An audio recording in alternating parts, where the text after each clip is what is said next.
치아가 웃어야 인생도 즐겁다. 행복한 인생 설계를 도와주는 메디컬 힐링 코치 치의학 박사 문은수. 치과계가 인정하는 뛰어난 경력과 이력.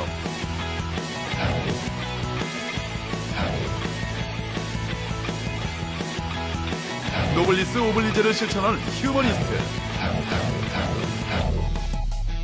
알기 쉬운 메디컬 상식과 뜨겁고 진솔한 인생 이야기.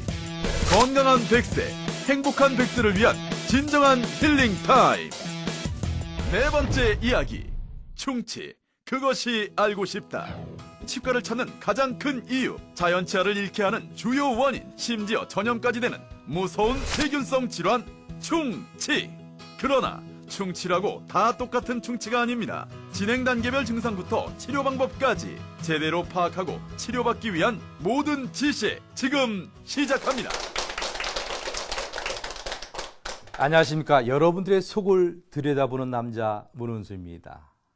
한 통계에 따르면요, 우리나라 어린이들 중에 50% 이상이 경험하고 있고요, 우리나라 국민들 중에 평균 3개 이상의 질병을 갖고 있는 그것, 또 OECD 국가 중에 가장 높은 비율을 차지하고 있는 그것은 바로 충치라고 합니다. 이렇게 널리 알려진 충치에 대해서 많이 아시는 것 같지만 오히려 잘 모르시는 것 같아서 오늘은 그 충치, 그것이 알고 싶다라는 주제로 이야기를 나눠보고자 합니다.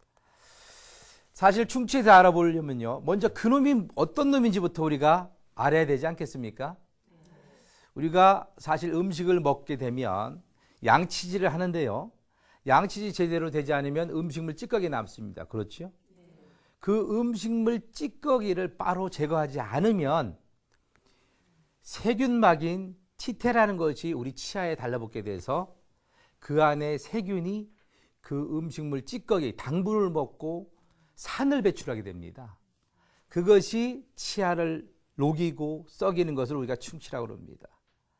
치과 전문 용어로는 치아 우식증이라고 합니다. 그런데 우리 입안에는요, 충치를 일으키는 균을 포함해서 수많은 균들이 있습니다. 그 충치의 원인균을 우리는 뮤탄스균이라고 합니다. 사실 이 화면을 보면요, 이처럼 우리가 균이라고 생각하지 않고 본다면 아주 예쁜 그림같이 보입니다. 이 충치균은 음식을 통해서 입안에 들어오는 것이 아닙니다. 단지 침으로만 전달이 되는 겁니다. 그렇기 때문에 이제부터는 여러분들 뽀뽀를 하려고 그럴 때는 충치균이 몇 개나 있는지 물어보고 하시는 것이 옳을 것 같습니다. 왜냐하면요, 이 충치균은 정말 침으로만 전달되기 때문에 앞으로 여러분들 자녀나 또 손자 손녀에게 아이 이유식을 할 때 입으로 씹어서 준다거나 먹던 숟갈로 준다거나 또 이쁘다고 입맞춤하는 것은 좀 삼가할 필요가 있습니다. 특히요, 9개월에서 31개월 된 그런 아이들은요, 이 충치균에 아주 취약합니다. 그런 게 특히 조심해야 되겠습니다. 그러나 내가 충치균에 자신이 있다, 이런 분들은 뭐 씹어서 주셔도 되겠습니다. 그래서 이 충치가 어떻게 진행되는 데에 대해서 우리가 알 필요가 있는데요, 그 전에 이해를 돕기 위해서 치아의 구조를 간단히 화면을 보면서 설명을 좀 드려볼까 합니다. 치아의 그 머리에 해당되는 맨 가장층은요, 우리 범낭질이라고 해서 아주 단단한 구조입니다. 그래서 음식을 씹기도 하고 안에 구조물들도 우리가 보호해야 되기 때문에 단단하기 때문에요, 그렇게 큰 문제는 없습니다. 근데 뿌리를 감싸는 부분은 우리가 백악질이라고 그러는데 뼈가 이렇게 감싸고 있기 때문에 이 부분은 좀 상대적으로 얇습니다. 그리고 이 범낭질과 백악질 안에 감싸고 있는 것을 우리가 상아질이라고 그러는데요, 이 상아질은 안에 신경하고 혈관들을 이렇게 감싸고 있기 때문에 만약에 바깥층이 무너진다면 시리고 아픈 것이 그래서 나타나게 되는 것입니다. 이해하셨죠? 네. 예. 그러면 치아의 충치 진행 단계를 한번 살펴보겠습니다. 치아의 범낭질이 삭는 단계, 치아의 상아질까지 삭는 단계, 치아 속 치수까지 삭는 단계, 치조골과 잇몸까지 진행한 단계. 이 그림에서 보는 것처럼 약 4단계로 우리가 나눌 수가 있는데요. 첫 번째 단계는 치아에 아까 말씀드린 가장층, 범낭질만 충치가 먹은 경우입니다. 이런 경우는 보통 잘 모릅니다, 우리가. 그래서 놓치는 경우가 있다는 거죠. 정기적인 검진이 그래서 중요한 겁니다. 이런 경우는 크게 걱정할 필요가 없습니다. 치과에 가셔서 그 부분만 살짝 제거하고 재료들을 떼우면 됩니다. 이때 떼우는 재료가 여러분들 아시다시피 아말감이라는 거 들어보셨죠? 그리고 요즘에는 이 색깔 내는 레진이라는 게 있습니다.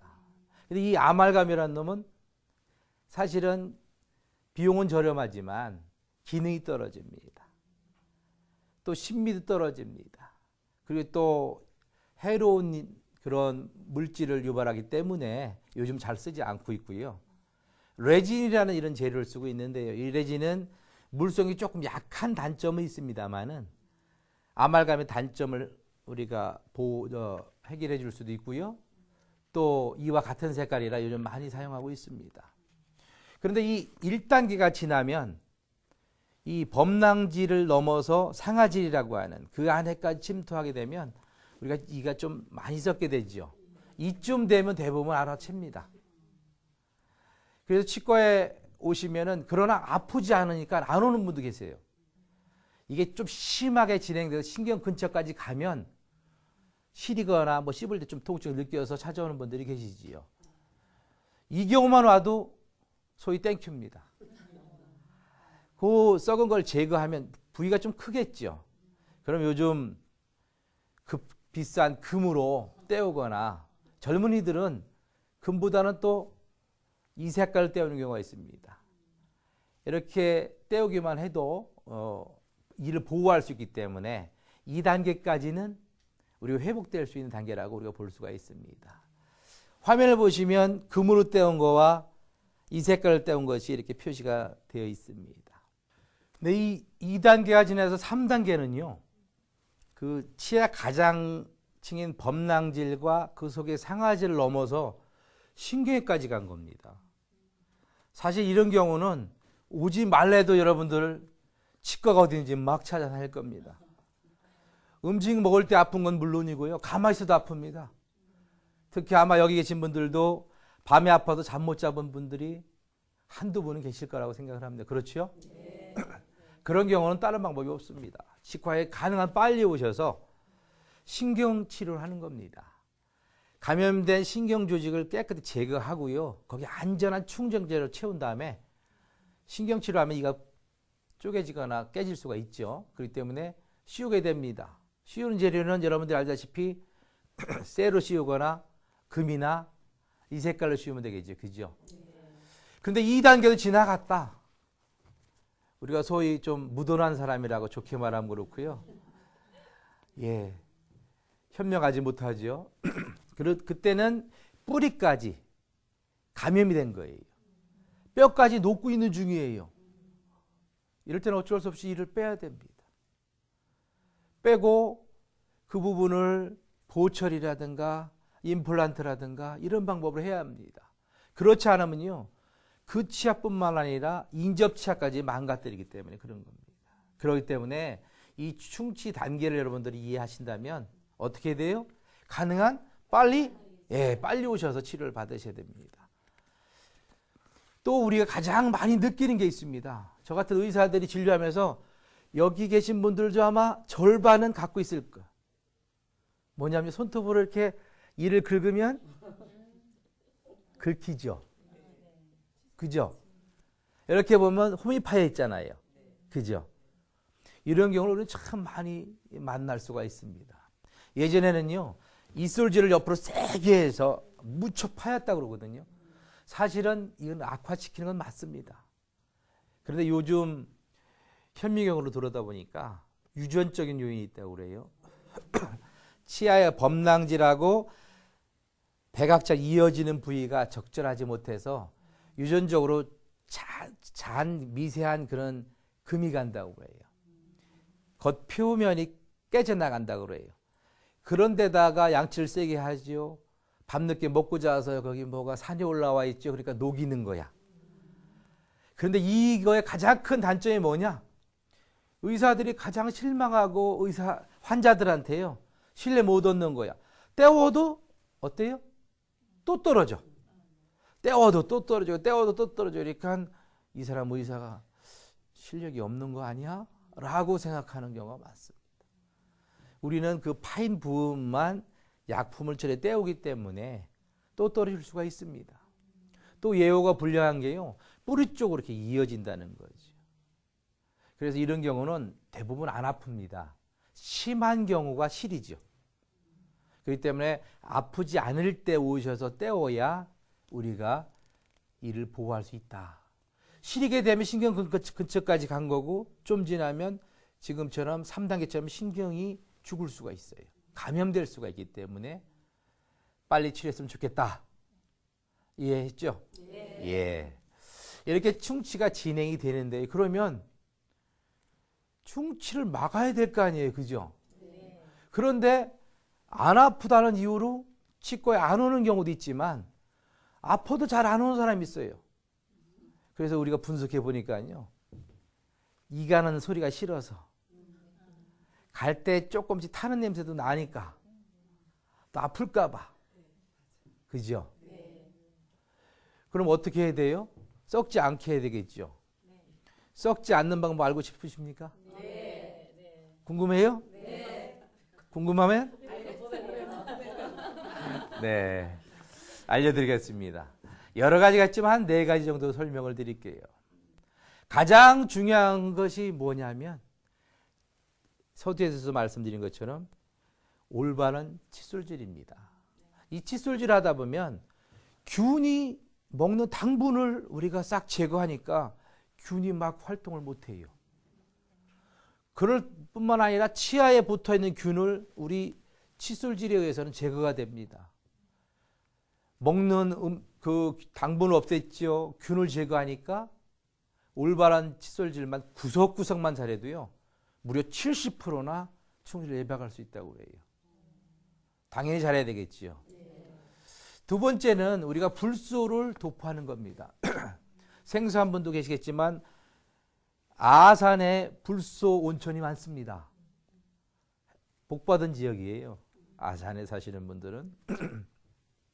이 불소를 치아에 도포하면요. 충치균의 그 활성도라든가 이런 거를 확 줄여줘요. 충치균은 치아에 붙어야만 활동을 잘 할 수 있는데 그것을 우리가 치아를 강하게 만들어서 균이 잘 붙지 않게 만드는 거예요. 또는 그 산이 있잖아요. 균이 먹고 배설한 산이 활성화하는 데를 불소가 많이 줄여줘요. 그렇기 때문에 불소가 아주 효과가 있습니다. 가장 효과가 있는 것 어린아이들한테입니다. 어린아이들은 치아가 상당히 조금 약하거든요. 성장기에 있을 때 그때 깨끗할 때 불소를 도포해주면 효과를 충분히 볼 수 있다. 그 다음에는 우리가 실런트라는 거예요. 이것도 전문 용어라 잘 기억을 못 하시겠지만 우리가 홈메옥이라고 얘기를 합니다. 성장기에 아이가 자라면서 이가 잇몸에서 올라오잖아요. 이렇게 올라올 때 그 위에는 잘 씻게 하기 위해서 홈이 이렇게 파여 있잖아요. 그죠? 이거를 메워주는 거예요. 성인일 때는 그렇게 메울 필요는 없습니다. 성장기에 많이 상할 수가 있기 때문에 메워주는데 이때 조심해야 될 것은 안에 좀 썩어 있는데 메워버리면 안에서 더 썩는 거야. 그렇기 때문에 언제 해야 된다? 가능한 빨리. 올라올 때 얼른 가서 메워주는 게 중요합니다. 특히 어린이들한테 해주는 것을 권장을 드립니다. 그 외에도 우리가 식이조절법이 있습니다. 잘 들어보세요. 균이 뭘 먹는다 그랬죠? 당분을 먹어서 산을 배출한다 그랬어요. 그죠? 그럼 우리가 먹는 음식의 당분을 조절하면 되잖아요. 그죠? 여러분도 잘 아는 자일리톨, 솔비톨 이런 것들을 당의 대체 물질로 주는 겁니다. 우리가 먹는 겁니다. 그러면 이 균이란 놈이 말이죠. 이것도 달달하니까 당분인 줄 알고 막 먹습니다. 근데 균이 당분을 먹고 배설하는 게 산인데 이 산이 치아를 썩혀서 우리가 충치가 생기는 건데 이 자일리톨이나 솔비톨을 먹으면 자일리톨을 먹으면 자일리톨을 배설해. 산을 배설해야 되는데 그러면 치아를 썩일 수가 없죠. 이놈이 먹고 또 배설한 게 자일리톨, 또 먹고 배설한 게 자일리톨. 그러니까 이놈이 지쳐가지고 나중에 그래서 치아가 덜 썩는 겁니다. 그래서 제일 중요한 게 칫솔질 방법. 그리고 6개월에 한 번 정도씩 불소. 불소는 도포해 주는 것도 있고요. 이렇게 양치를 해가지고 전체적으로 코팅하는 게 있습니다. 병행하면 훨씬 더 효과가 좋습니다. 세 번째는 성장기 어린이에게 꼭 필요한 우리 실런트 혼매우기. 그리고 성인들도 이 식이요법. 이런 것을 잘 활용하신다면 충분히 예방할 수 있지 않나 이런 생각을 가져봅니다.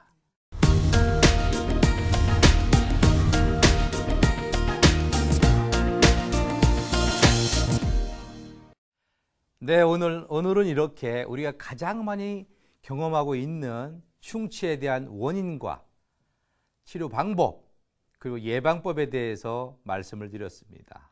말씀드린 바와 같이 충치를 예방하는 가장 중요한 방법은 올바른 칫솔질과 조기치료라는 말씀을 드렸습니다. 이것은 마치 우리가 자동차 정비를 통해서 큰 사고는 물론 작은 사고도 예방할 수 있는 그런 방법과 같다고 말씀드릴 수가 있겠습니다. 그러므로 이를 가는 소리가 싫다거나 타는 냄새가 싫다거나 통증이 싫은 분들은 반드시 바로바로 정기적인 검사를 해주시는 것을 당부드리겠습니다. 네, 오늘은 여기까지 말씀을 드리고요. 지금부터는 충치에 대해서 궁금한 질문 몇 가지를 듣고 답을 드리는 시간을 갖도록 하겠습니다. 그럼 어느 분이 먼저 질문을 해주시겠습니까? 네. 신경치료를 하다 보면 네. 신경을 죽인다고 하던데요. 네. 왜 멀쩡한 신경을 죽이는 건가요? 네. 죽인다니까 무시무시하시죠? 정확히 말씀드리자면요. 이미 균에 의해서 감염된 신경과 혈관 조직을요. 깨끗이 제거하는 것을 말하는 겁니다.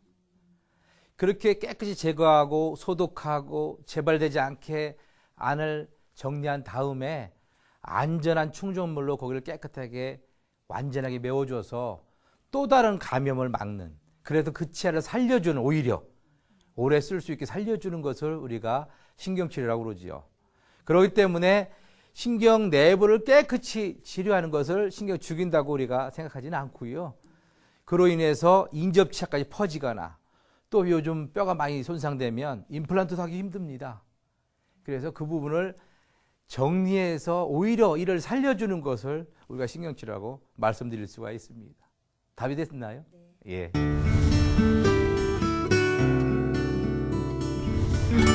오늘은 저의 아주 어렸을 적 이야기를 하나 해볼까 합니다. 어쩌면 지금의 저 치과의사가 되고 봉사자의 길을 가게 된 계기가 되었던 그런 사건이라면 사건인 이야기를 해볼까 합니다. 저는 아주 시골 깡촌에 살았습니다. 얼마나 깡촌이었냐면요. 비가 조금만 오면 물을 못 건너서 학교 못 가는 게 다반사였습니다. 시부리를 걸어갔는데 그때만 해도 가방이 없으니까 멜빵으로 찍 메고 뗐는데 물을 못 건너서 학교를 못 갈 때가 많았습니다. 저만큼 깡촌에 살았던 분, 예, 동지가 있네요. 그런 시골에서 할머니랑 가난하게 사실 어렵게 살았습니다. 근데 다행스럽게도 면에서 배급을 줬어요. 그럼 배급을 타려면 우선은 창고에다가요. 이런 창고가 면사무소 옆에 있습니다. 그래서 창고에다가 니어크를 갖다 놓고 요만한 증을 가지고 면사무소 가서 도장을 받아야 창고에 있는 면석이가 배급을 줍니다. 그런데 니어크를 가지고 할머니랑 창고 앞에 딱 갔는데 어린 마음에도 아주 불쌍한 할머니 한 분을 만났습니다. 거기서 옷은 남루하게 이를 데도 없고요. 꾀죄죄하고 눈물은 흘러가고 콧물 눈물이 범벅돼가지고 그 면석이한테 가루 반 푸대만 줘요. 줘요 그러는 거예요. 거기서 애걸복걸을 하고 있었어요. 그래서 니어크를 넣고 할머니랑 면사무소 들어왔는데 거기까지 따라 들어와서 다 죽어가는 목소리로 안에서는 큰 소리 하면 쫓겨나니까 먹게 좀 살게 해주세요. 풀칠 좀 하게 해주세요. 라고 불쌍하게 그러는데 그래서 듣게 되었는데요. 저희가 사는 동네에서 한 10리 떨어진 옆에 또 동네가 한 40채 정도 되는 동네가 있습니다. 그 동네 산 중턱에 절이 하나 있답니다. 거기서 동네 사람들 40채 정도 되는 사람들이 시주해 주는 것으로 동네에 뭐 평안도 빌고 그러면서 절을 지키는 비군인데 그해 저도 기억이 나는데 장마가 심하게 졌어요. 골짜기마다 다 뻘게 다 이렇게 나무가 이렇게 산다스테로 그러니까 그 암자도 아마 반이 파손이 됐다고 그럽니다. 생각해 보세요. 믿는 절이 반이 파손되는데 누가 시주합니까? 그러다 보니까 어디 가서 구걸도 못하고 있다 보니까 굶어서 있는 것을 딱하게 여긴 동네 사람들의 얘기로 면에서 배급이 아니라 구호 물품으로 가루 반푸대를 준 거야. 가루 반푸대 사실은 풀칠해서 먹어봐야 얼마나 먹겠습니까? 몇 달? 한 달? 먹다가 떨어지니까 이제 배급을 타러 그 노구의 면사무를 찾아와가지고 달라고 그러는 거야. 그런데 어때? 면석이는 그걸 주면 자기가 책임을 져야 되잖아. 불쌍하지만 줄 수가 없는 거야. 근데 할머니는 어때? 안 가져오면 굶어 죽어. 그 둘이 팽팽한 거야. 그러니까 어린 마음에 이제 할머니를 이제 할머니 그럽니다. 저는 할머니 우리 가루 반포대만 주지. 이 말이 여기까지 나오는데 할머니가 얼마나 무서운지 몰라 그랬을 때는. 그 말이 여기서 맴도는데 나오질 않는 거야. 그래서 이 핑계에서 핑계를 결국 못 타갖고 그 할머니는 갔거든요. 비구니는. 가는 거 보고는 제가 힘이 장사합니다. 그래. 니아카를 끌고 이제 6km 오는데 앞이 안 보여. 왜 안 보일까? 신장로길 어렸을 때 엄청 넓어요. 근데 길이 안 보이는 거야. 왜 오느냐고. 와서 학교를 다니는데도 학교 옆에 그 면사무소가 있었는데 면사만 보면 그 생각이 나는 거야. 그 잔상이 오래 남았어요. 그래서 어린 마음에 이제 다짐하게 된 게, 야, 이 남을 이제 돕고 살아야 되겠다. 그러려면 어떻게 해야 돼? 열심히 살아야 돼. 베푸는 일을 해야 되겠다. 그러려면 성공도 하고 돈도 많이 벌어야 돼. 아마도 오늘 내가 있는 이유가 그때 그 비군이 그 생각이 아니었나 저는 그런 생각을 합니다. 저는 정말 행복합니다. 나눌 수 있어서 행복하고 나눌 수 있게 만들어진 제가 믿는 신에게 감사를 드립니다. 여러분들 행복하시죠? 네. 그런데 더 행복하고 싶은 생각 없으세요? 네. 있죠? 네. 그러려면 어떻게 되느냐? 지금 더 나누려고 한번 생각해 보세요. 혹자는 이런 얘기를 해요. 나 좀 많이 벌으면 나 지금 재산이 500억인데 1000억 때문에 봉사할게. 그런 사람들은요. 어쩌면 죽을 때까지 봉사 못할지도 모릅니다. 사실은 나눈다는 거 결국 남을 위한 게 아니에요. 나를 위한 거예요. 오늘 그래서 제가 여러분들에게 전달하고 싶은 말, 많이 나누려고 하십시오. 그러면 그 복이 여러분들의 또 축복이 돼서 더 많은 걸 나눌 수 있는 그래서 따뜻한 생각이 되지 않을까 이렇게 생각합니다. 오늘 여기까지입니다. 감사합니다.